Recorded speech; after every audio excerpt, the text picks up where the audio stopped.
ग्रामीण भागात शेळीपालन हा पूरक व्यवसाय म्हणून ओळखला जातो.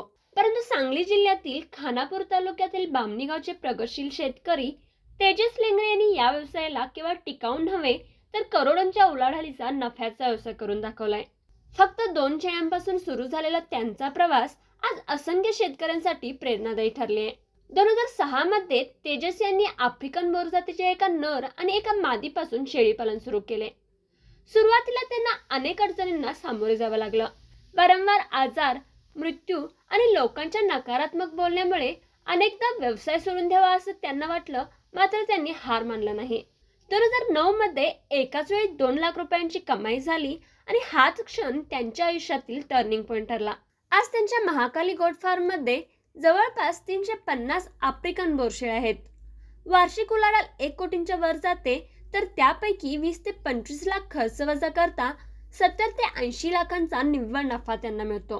तेजस यांनी फक्त शेळीपालनावरच भर न देता व्यवसायात विविधता आणण्यासाठी शेळीपालन प्रशिक्षण केंद्र, गांडूळ खत उत्पादन, चारा मॅनेजमेंट, मुक्त संचार कोंबडी पालन, हॅचरी मशीन आणि पिल्लांची विक्री अशा अनेक उपक्रमांद्वारे स्थिर उत्पन्न मिळवतात. ते सांगतात की आर्थिकदृष्ट्या या व्यवसायात मोठं आकर्षण आहे.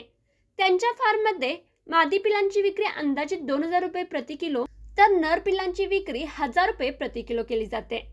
पिल्ले साधारण 20 किलो वजनाला पोहोचताच विक्रीस तयार होतात, त्यामुळे पैशांची लवकर परतफेड होते. शेवटी तेजस यांचा अनुभव सांगतो की गोट फार्मिंग यशस्वी होण्यासाठी केवळ पशुसंवर्धन नव्हे तर व्यावसायिक दृष्टिकोन, योग्य व्यवस्थापन, प्रशिक्षण आणि आधुनिक तंत्रज्ञानाचा अवलंब आवश्यक आहे. त्यामुळे आफ्रिकन बोर शेळी ही कमी वेळेत जास्त उत्पन्न देणारी जात असून योग्य काळजी व व्यवस्थापन केल्यास ती शेतकऱ्यांसाठी फायदेशीर ठरू शकते. तर शेतकरी मित्रांनो, अशाच प्रकारच्या यशोगाथा पाहण्यासाठी कृषी मंत्रा YouTube चॅनल सबस्क्राईब करा. त्याचबरोबर आमच्या फेसबुक आणि इंस्टा पेजला फॉलो करा.